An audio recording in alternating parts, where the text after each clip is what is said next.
Great morning, everyone. Dear student, how are you? I hope all are fit and fine. Today's let's start chapter number 19 निबंध लेखन। निबंध लेखन पाठ के माध्यम से आज हम समझेंगे कि निबंध क्या होता है, निबंध को हम कितनी कैटेगरी में डिवाइड कर सकते हैं, ठीक है, यानी कितने टाइप से हम निबंधों को लिखते हैं और निबंध को लिखते समय हमें किन बातों का ध्यान रखना चाहिए। तो लेट्स स्टार्ट निबंध लेखन चैप्टर नंबर 19। निबंध निबंध किसे कहते हैं? भली प्रकार से बंधा हुआ अर्थात किसी विषय पर अपने विचारों एवं अनुभवों का व्यवस्थित रूप में लिखा गया लेख या कोई रचना निबंध कहलाता है।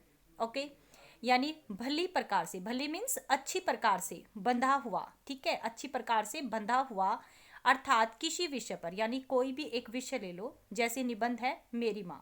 ओके, तो ये विषय ले लो और उस पर अपने ही जो आपके जो विचार हैं, जो आपके एक्सपीरियंस हैं, अनुभव हैं, उनको एक व्यवस्थित और कर्मबद्ध रूप में लिखना, ठीक है। लेख लिखा गया कोई भी लेख या कोई भी रचना आपकी क्या कहलाएगी? निबंध कहलाएगी, ठीक है। यानी भली प्रकार से बंधा हुआ, यानी जो भी विषय आपको दिया जाता है उस विषय से आपको भटकना नहीं है, उसी विषय से संबंधित आपको निबंध लिखना है।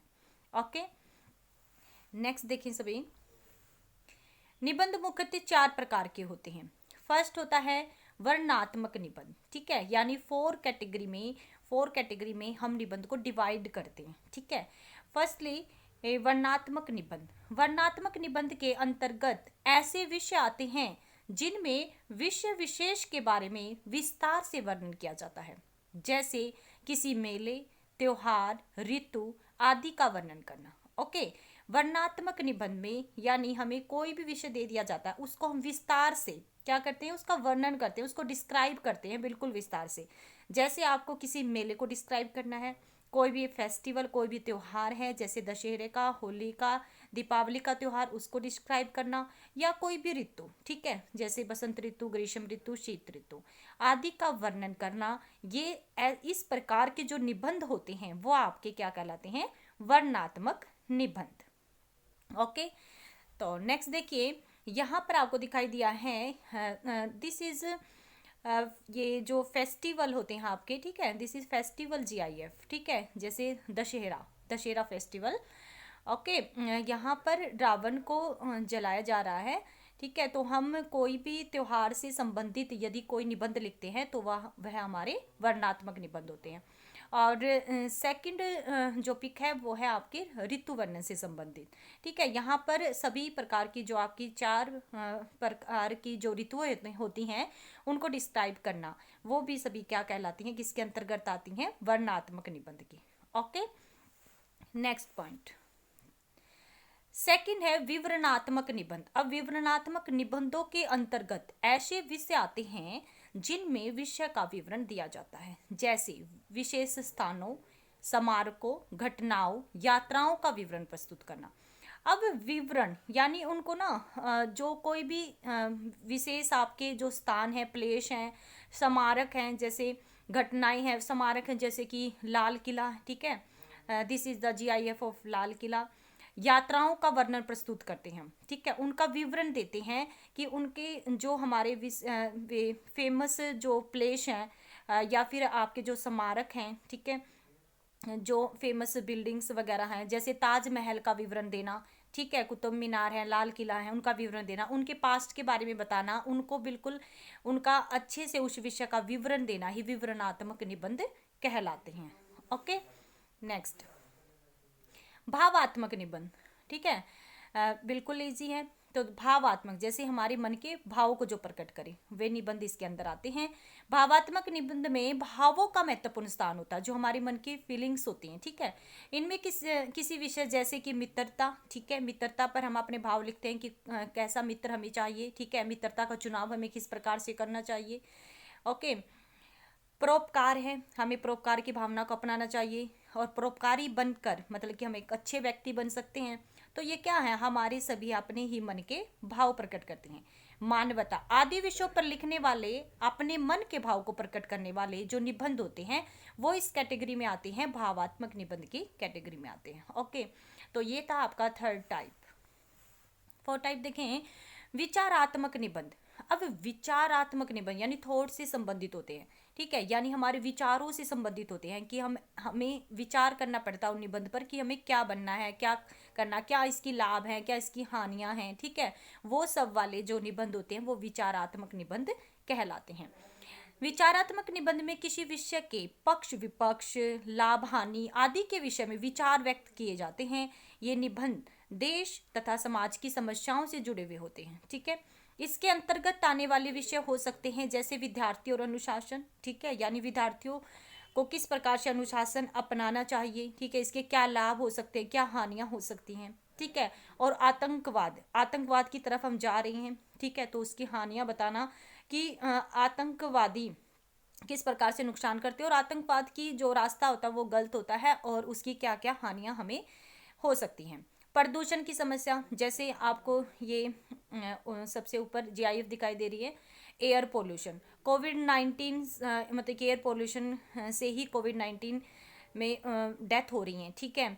तो हमें मतलब कि इसकी हानियां बतानी कि एयर पोल्यूशन से किस प्रकार से हानियां होती हैं। तो ये देश समाज से जुड़े हुए जो निबंध होते हैं वो हमारे विचारात्मक निबंध होते हैं। इसमें हमें अपने विचार, अपने थॉट्स लिखने होते हैं कि क्या लाभ, क्या हानियां, क्या पक्ष, क्या विपक्ष हो सकते हैं, ठीक है। तो ये थे आपके फोर टाइप्स निबंध की, किस किस प्रकार से हम निबंधों को 4 कैटेगरी में डिवाइड करते हैं। ओके,